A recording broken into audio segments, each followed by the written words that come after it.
Welcome back. Good morning, afternoon, evening, all of that jazz. Well, it's been a little while since we've done It's all been these, a isn't long it? time, so do apologise for that. It's been a few months. It's been about a month and a half, hasn't it? Yeah. 2 months maybe. Yeah. But we've been busy boys. Yeah, we have been busy. What have we been busy doing, Jack? That was my cue. There we go. That was your cue. What have we been doing, Jack? Lots. There's too much to mention. We've had at least 2 episodes of Fresh Produce in the meantime. Most recently with Esme Dawn. And the lovely Juno beforehand as well. And Juno Hassan before that. So make sure to check those out. There'll be a link in the description. Great episodes. Very great. We love them both very much. They were fantastic. We have also been to Dublin, me and Sam. We did go on a little holiday. Yeah. We just got. What was the purpose of that holiday? Was it just to get drunk, really? And that's. I think we achieved culture. That. Culture. Embrace the Irish culture. No, it was really good fun. We had a really good time. Was there any particular highlights you'd like to shout out on the podcast? I particularly liked the Jamesons. The Jamesons tour was great. Yeah, it was. The Guinness tour was obviously really good. That's great. I've been before. I preferred the Jameson tour. I really enjoyed it. I've been before. And I loved it, and it was great to go back. And I think I remembered mostly where we were going, which was quite good. You did, actually. You were very impressive. Somehow I knew kind of where we were going. Yeah, you did know your way around really well. I went back to the Rock and Roll Museum again, which is just amazing. I'm a big Thin Lizzy fan. I love lots of Irish rock and roll, U2, The Undertones, shout therapy, man. And loads of amazing stories. And in case they're watching. In case they're watching. If the Undertones are watching, which I'm sure they're not, or if the remaining members of Thin Lizzy are watching as well, or if you two are watching, I think Bono's quite a big fan, I've heard. Or one of the two, big fans. But we had a really good time. Yeah, it was great. We enjoyed it. Have we got any particular stories you want to share on the podcast? Well, we actually took our camcorder. So we've started using some camcorders to do our football work, which we'll move on to in a minute. And we decided to take one to Dublin as a sort of trial. As a bit of our first vlog, shall we say? Little travel vlog. Yeah, it's a really funny video. I quite enjoy it. Yeah. There's quite a lot of it that ended on the cutting room floor, I think. But yeah, make sure to check out that video. It's different. It's different. Hopefully, we'll make you laugh and give you a little taste of what we got up to. Speaking of taste, we had a lovely chicken fillet roll. We did, which is included in the video. Which is included in the video. I think that pretty much fueled the trip, really. Yeah, chicken fillet rolls, Murphy's, and Murphy's and Regrets. Super Mac. What else did we get up to? We went to quite a few pubs. We had a lot of laughs. We did the Dublin vlog, which you can go and watch now. Yeah, go and watch that video. It's very unhinged, very sort of we had no plan. We just didn't. Occasionally got the camera out and filmed some bits, and it's quite a funny video, hopefully. We didn't take it on the nights out. No, that's what it that is a good little bit of behind the scenes, because you might notice that it keeps cutting to almost the next morning where me and Sam look slightly ropey and slightly not well. I look ropey at the best of times, so I'm usually quite hungover, but that was a specific... Yeah, and that is why, because obviously we didn't take the camera on nights out, so... We only filmed during the day, which kind of makes it funnier, in my opinion. You just cut to where we're hungover. Yeah. It's like you see us kind of getting closer and closer to the evening, and then it just cuts and we're hungover. Anyway, but that was it. So we did that. We've done some fresh produce, and like we said, we've been busy with the football clubs we're working with. So I don't know if when we did the last one, was I working with Burgess Hill? I don't know. I think it had been announced, but you hadn't had a game yet. I think I hadn't had a game yet. So Sam is now doing Burgess Hill, and I'm doing Haywards Heath, so we're slowly taking over Sussex football as highlight video makers. Yeah, as Sam said, they were doing up the stadium at Burgess Hill, so it took a while for your first game, but we were both there for the grand opening of their new ground and their new bits, and it was brilliant. We got a little bit of a behind-the-scenes look as well during training, and we went and sort of checked out all the lovely facilities. Their new scoreboards, a new pitch, and lots of different little upgrades around the stand, and it looks great. The new Bongos Bar, I think it's called. Bongos Bar, yeah, that's it. It's lovely, and it's all nice to, it's quite cool to be involved in this big... Hopefully the results will follow as well, but that's not a dig. That's not a dig, but... I've picked up a little bit of form. Haywards Heath, however, have still yet to draw or lose a game in the league. That is right, they've won 100% of their games. As of time of recording. I think it's 14 we're now on, 14 wins out of 14 in the league. We had a massive streak of not conceding a goal, but that did unfortunately end in the most recent game. But Haywards Heath are on fire, and I think we're both really enjoying the football. Both really enjoying it. It's great fun. As football fans, it's pretty ideal. It's good fun to go and see the lower league stuff, and we really enjoy filming it. So if you do want to check out what we're doing with those, go and check them out on their YouTube channels. We've got behind the scenes videos on our Instagram. On Instagram things if you're interested, and TikTok. Yeah, and if you're like a other Sunday league side, get in touch. We'll do you some funny videos and some bits and pieces, but we're really enjoying the football work. It is great. Yeah. And on to the next exciting thing, which is we're about a month away from shooting Ends Meet. Yeah, I know it kind of went quiet, but we're still working on it, and we're going to be shooting next month, which is really exciting. Yeah, like we said at the time when we first spoke about it, like it's been a bit of a longer project, this Ends Meet, just because we're kind of taking our time with it, wanting to get it to how we want it to look, and getting cast together and stuff has been like a really exciting bit, and a crew that were really exciting to work with, and we've getting everything put together. It's a longer project than we've done before. It's going to be great. It's going to be great. Keep your eyes peeled, and we'll be doing little videos and stuff on Instagram, cast and crew announcement, because we've still got a few bits to announce. Yeah. But it's happening next month, which is great. It's exciting. Pressure's on, isn't it? Pressure's really on. Let's go and talk about some films. So it is, there's some great releases that have come out recently, and you went and saw. I've been actually quite busy going to the cinemas recently, which is unlike me. I really wanted to go see One Battle After Another, so I went. Brilliant film. I love Paul Thomas Anderson. Yeah, so I went to see One Battle After Another, the new Leonardo DiCaprio film. Paul Thomas Anderson, he was right.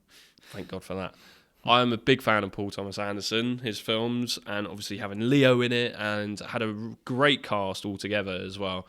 And it's brilliant. It's absolutely brilliant. I know it's really flopped at box office, supposedly. Well, you've seen a few flops, haven't you? Yeah, however, it's a brilliant film. Go and watch it. I'd say it's one of the best films I've watched in a few years. Well, there's always famous flops, though, isn't there? It does happen. Yeah. I mean, it's such a stacked cast, and it took so long to make as well, as far as I know.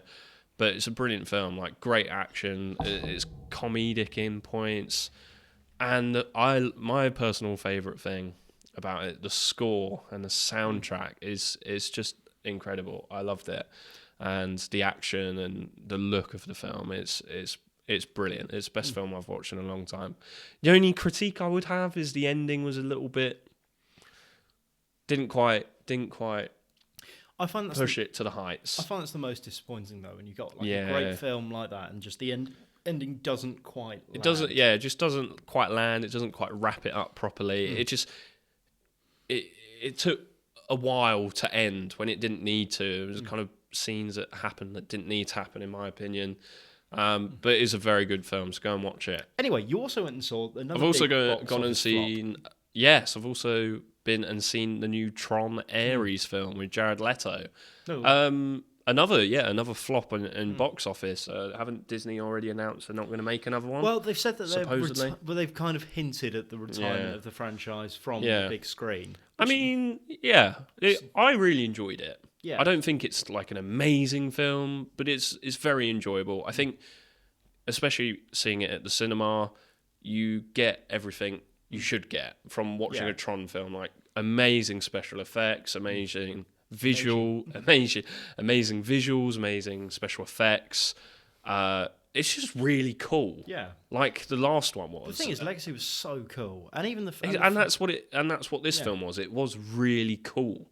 However, in points, it was. I think the problem with all the Tron movies is I think they kind of get, especially Ares in particular, I think got a hell of a lot of just kind of. It's Jared Leto's kind of, Well, this is the thing. Jared Leto is a bit controversial, he's not been a great. The curse continues. Could they have had? I thought his performance was good, actually, I thought the cast's performance was pretty good overall. I think it was just a pretty good movie. I just wouldn't say it was amazing or brilliant. Yeah, it maybe didn't. I don't know, blow people away quite as much as the last one, and I think that's quite understandable. I think Legacy gets quite now. You look back on it because it's been a few years since Legacy came out. It was like it's almost started to get a bit of nostalgia. It's got quite a cult following now, I think, and I think especially for people of our age, to follow up, and our age as well. Like we're 20. I mean, me and Jack are both 24 now. And 10 years ago, we were like early teenagers. 14. Do the maths there. But it's kind of it was so appealing. Yeah, it was such a great. But I feel that's maybe, talking about flops. I mean, there's quite a few films that have now gathered a bit of a cult following since then. Yeah. I think it did take a bit of a hammering at the box office. I do. Sorry, I'm moving that a little bit further closer to me because I'm going to lean back. But I think it's one of those where it'll get quite a lot of flack now. But I reckon in 5 years' time, people will go, oh yeah, it was really good, and it gets a bit of a why aren't we seeing another Tron film? Yeah. And I think the Tron in general, like the first one's as a technical spectacle was amazing at the time. I was watching the Mr. Sunday Movies Caravan of Garbage about the first one fairly recently, which just they did leading up to the release of Ares, and they were talking about the animation process of they were putting it into the computer. So they didn't really quite know what they were getting until they'd hand done it, put its film, and then were projecting it. And by that point, it was too late. Change the thing. It looks incredible, and how this is nice. I'm sure. I don't know if you know this. I'm sure the people watching do, but it wasn't allowed to be put up for the Oscars because in the animation category because it was considered cheating using computers to animate. Wow, that's very interesting. Is when you watch it, it's insane. And yeah, it doesn't maybe hold up now, but it's still as a spectacle and as something that you kind of look back on and go, oh, it was pretty much. I mean, yes, it was done with computers, but it was done pretty much by hand on computers. So that's weird. You know what I'm getting at? Yeah. But it was such a shame, I think, for that not to get it. And Legacy is again a great cast, a great really a great cool follow-up film. Yeah, and visually it's incredible and great cast. Jeff Bridges is de-aging in that film's a bit 50-50. Yes, it really is. Yeah, really is. But I guess that was 10 years ago. It was 10 years ago, and I think maybe if they put him in a darker shadow, they could have gotten away with it a bit. But they choose to light Clue really really bright settings. But in terms of the world, it looks fantastic, and I think it's just. Tron will never stick to the landing, I don't think. There's nothing on the franchise. I mean, Legacy was great, and this is, in my opinion, the problem with the Tron films. Like, they're brilliant, they're really cool, they're visually amazing, but the storyline isn't really quite there, if we're brutally honest. Yeah. I think my problem with Ares was it started to have a bit of a, I don't know, meaning to the film, and it was very vague, very kind of hit and miss, and just some of the action scenes were like really cool, but they were over so quickly.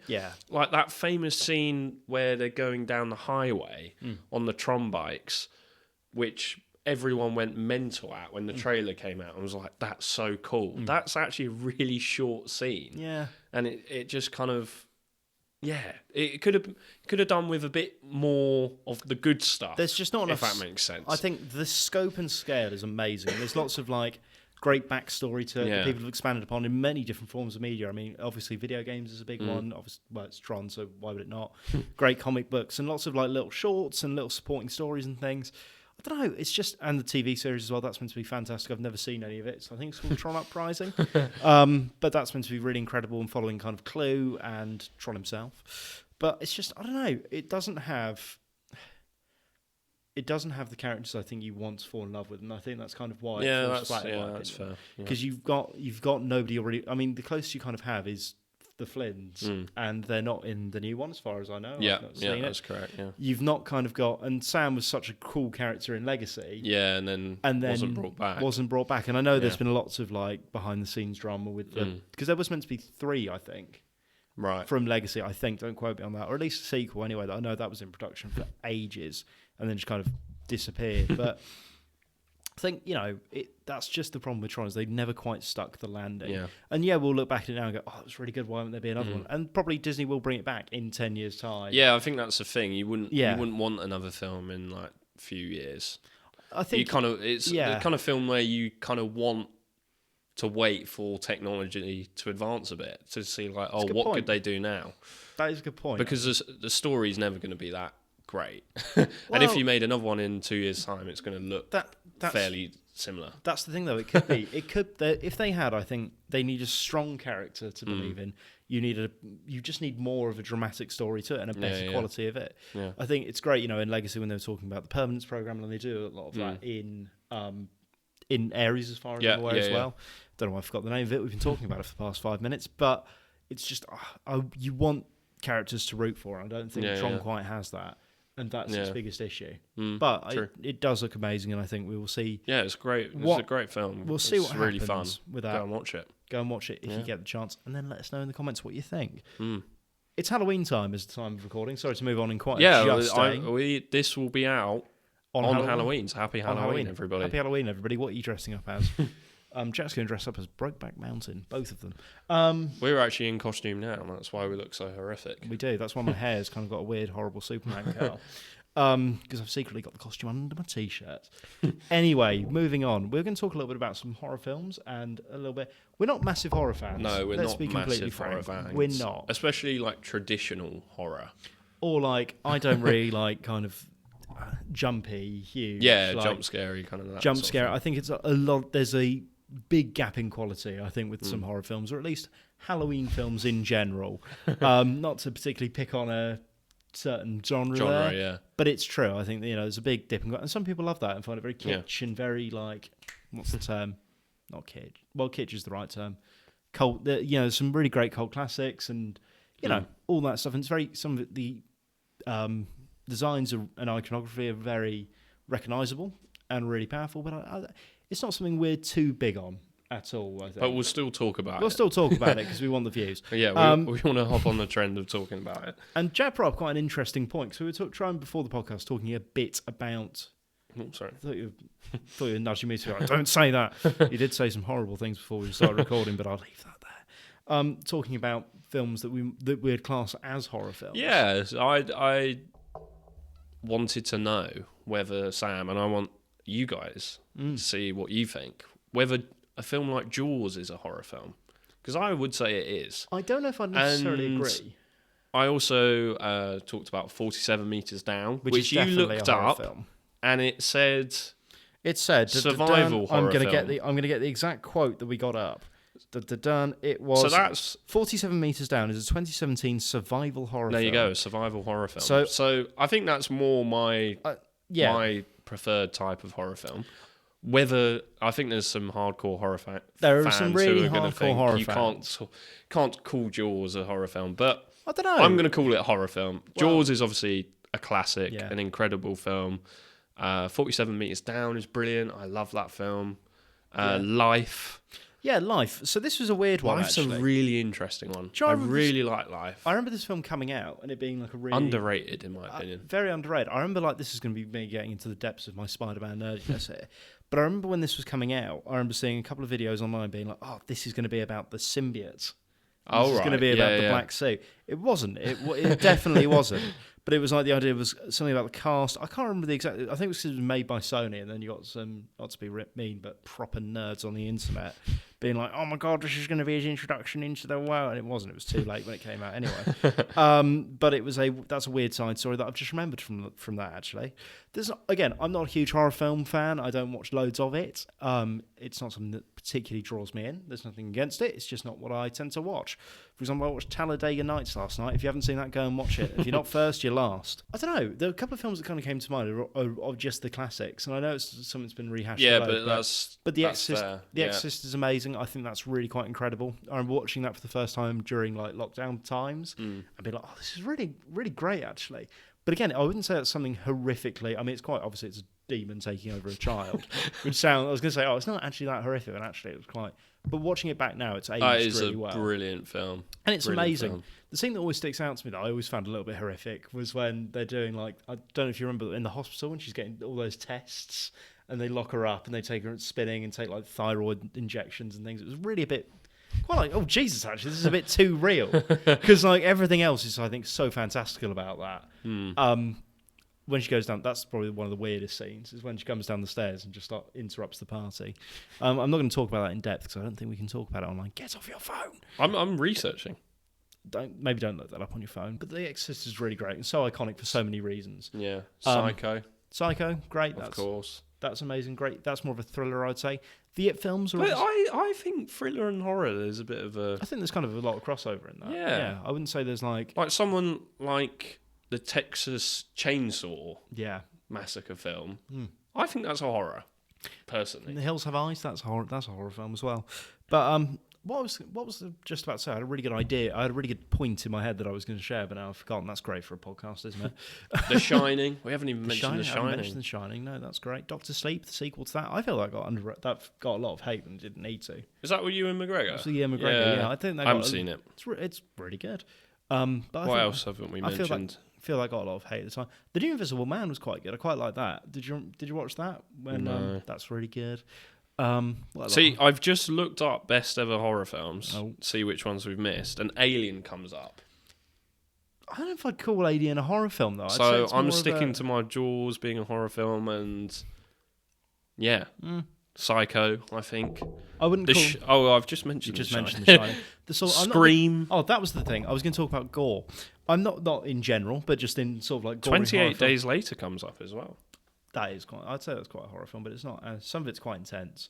Like when they're running through. My favourite scene in 28 Days Later. Psycho does come up as well. Psycho's great. But that's what I was going to talk about, like proper gory horror films, like the Saw franchise. The first one's quite a great concept. Saw is such an incredible film on so many levels. It's great. I'm a huge advocate for Saw. Look up. I'll look it up. The budget was silly. How much they made and what that franchise has gone on to do. It's just incredible. Big up Saw the Ride at Thorpe Park as well. It's such a clever film. One of my favourite ones. I think it's underappreciated how good a film Saw is, actually. Yeah, in my opinion. I think the first one's very good. I'm not, but then the franchise kind of gets a bit weird. Completely agree. You could argue that with whatever multi-sequel thing, but shout out to again, I've already said it, but shout out to the Ride at Thorpe Park as well. I love that one. But it's quite the Saw franchise stuff like that is not really for me. Or like the Human Centipede, that's awful. Have you seen that? I've seen that a couple of times. Have you? Oh my God, I've seen that a few times. That's not great. Is it actually illegal in this country, or is that a myth? I don't know. But what a great myth. What a great, like... Oh, yeah, I mean, if you're making a horror film, that is quite a great great tagline to have, but it's so bad. It's so illegal. It's bad. The one that's just popped into my head that I kind of think revolutionised the horror film in general is the Blair Witch Project.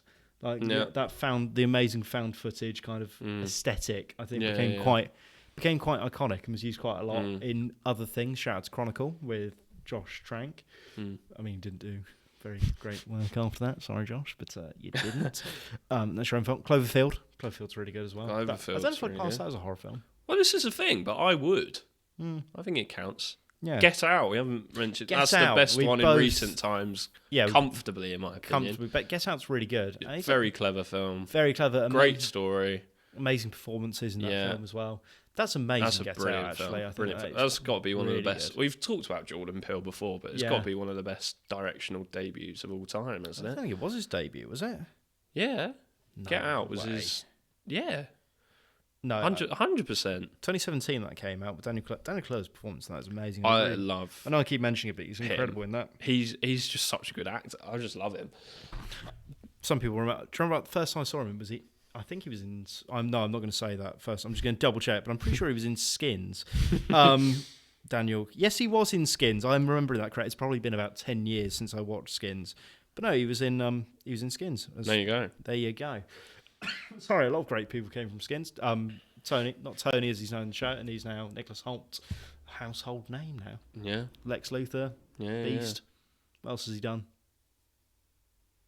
Oh, he was in Mad Max. He got his face spray painted silver.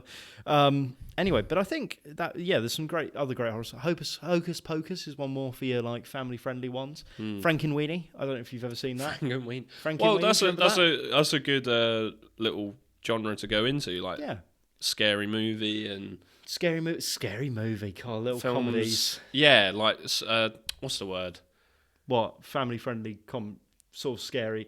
What about Coraline as well? Coraline's a great shout. Yeah, Coraline's incredible. Coraline actually terrified me as a kid. I think that's quite a universal experience. My sister loved that. Coraline should not be a children's film. Coraline's definitely not. Yeah, when the other mother turns inside that spider, that's really. I think the whole film is terrifying. Silence of the Lambs. Now, I wouldn't class that as much of a horror film as I would like a thriller. Well, this is my point. Silence of the Lambs is one of my favourites. There's a grey line between thrillers and horrors sometimes. I would count Silence of the Lambs as a horror. I don't know if I would. I probably would count... it's that line of like in thrillers where the villain or the killer is unhinged to a whole different level. But I would argue Silence of the Lambs just is the way... I love that film so much. I wouldn't class it as a horror. I would say that as a thriller.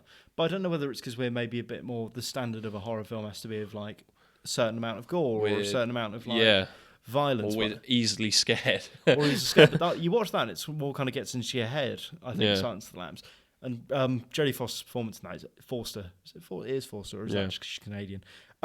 Is incredible. And Anthony Hopkins as well. Anthony Hopkins, what an actor. Insane. But I would probably say that Hannibal and Red Dragon afterwards are more horror film than Silence. That's interesting. They got worse as they went on. The problem with Silence of the Lambs is I would argue that is a perfect film. Yeah, it is. It is a perfect film. I mean, very contrast, but it's again, it's so good. Gremlins, we've got. Gremlins isn't a horror film. That's what I was trying to talk about. That's the word I was looking for. Horror satire. Horror satire. So that is where we've got films like Gremlins or Scary Movie. Shaun of the Dead is on there. Shaun of the Dead's definitely not a horror film. That's like a comedy. I honestly thought that was Scooby-Doo, but it's not. Scooby-Doo. Would you class Scooby-Doo as a horror film with Rowan? I forget Rowan Atkinson. I think horror satire, probably. I don't know. I wouldn't class it as for a horror kids. film. It's like a murder mystery, isn't it? Fucking Rowan Atkinson's in that film as well. What the hell was he doing in that film? It's just a great film, and we've got written by James Gunn. Yeah, it's just a great film, and that's another film that's just like weirdly gained a lot of popularity over the years. Well, I think it's not weirdly. It's not a great weirdly, film. It's a great film. I think it kind of, especially again, people of our age going back to that, kind of remember it from when we were a lot younger, and I think you watch back and the quality of those is quite good. I do find 47 Meters Down terrifying, just like although people might not say it's a horror film, but it's just so well done, and the whole concept of the bends, because it's about these divers who get stuck 47 meters down. I just found that terrifying. I find life terrifying, but not the film, just in general. Yeah. I don't know what I would class as the scariest film I've ever seen. Insidious. Never seen it. Insidious is probably the scariest film I've watched. I thought it was terrifying. I'm very happy to admit. Donnie Darko creeped me out the first time I watched it. Terrifying, that film. Donnie Darko freaked me out the first time I watched it, but I don't know if I would really class that as... Insidious is quite a good concept as well. I think that's my main problem with horror films, is like the general plot or the concept of the villain or the thing you're meant to be scared of. It just doesn't do it for me. I think there were a few when I was like a child, but I think that was more being a young It's child. so focused on being so scary and like looking the part that it doesn't actually have the substance a lot of the time. But Insidious, I would claim, actually is a really good concept and freaky. Yeah. I don't know. I mean, the Poltergeist kind of freaked me out when I watched that. Classic. But again, like, I don't know. I think I'm a little bit lost, so I'm sorry. I haven't got a definitive answer. I'm just thinking. Poltergeist is a good shout. We'll go with that. We'll go with the Poltergeist.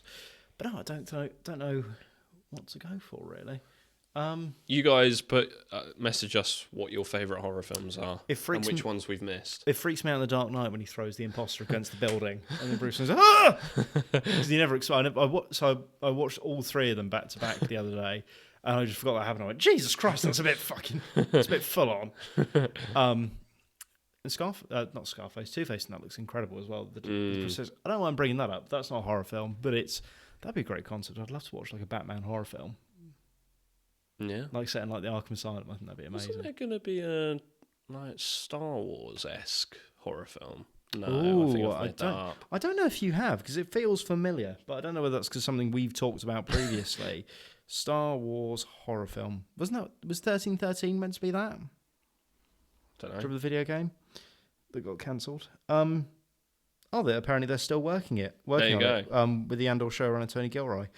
There you go. Tony Gilroy, really? Tony Gilroy. Doing a Star Wars horror film, that would be interesting. Lego. What about Lego Star Wars Terrifying Tales? Does that count? There you go. That's the scariest thing I've ever seen. Lego Star Wars: The Terrifying Tales. Anyway, the scariest thing I've actually ever seen is what was that film that I said was like the worst film I've ever watched? It was fairly recent. What was that? Oh, was it the Zack Snyder one that was on Netflix with Ryan Gosling? Oh, War of the Worlds with Ice Cube. Ice Cube's I think War it's of the the Worlds. scariest thing I've ever watched. Maybe that's what it was going for. Maybe we misunderstood the movie. I don't know. The film I despise is the Deck the Halls with Arnold Schwarzenegger. I hate that film. The burning passion. If I ever see or hear that film coming on, that's a horror film. It ruins my. Or it's a horror show at least. Ruins my Christmas. I'll say that much. Anyway, I think that's everything. Have a wonderful Halloween. Have a wonderful Halloween, everybody. Go and dress up as whatever you fancy, and don't be an arse like most people are on Halloween. It's personal preference there, but anyway, personal comment there. But anyway, that is everything from us. Thank you so much for watching. Go follow our Instagram and TikTok Go and check out all of our normal bits for all of our fantastic content coming up. And if you want a real horror show, watch the Dublin video. Do watch the Dublin video. And if you do recognise us from Dublin, no, you don't. No, you don't. But anyway, thank you so much for watching as always, everybody. Yeah, thank you very much. Have a wonderful Halloween. Yeah, happy Halloween and see you soon.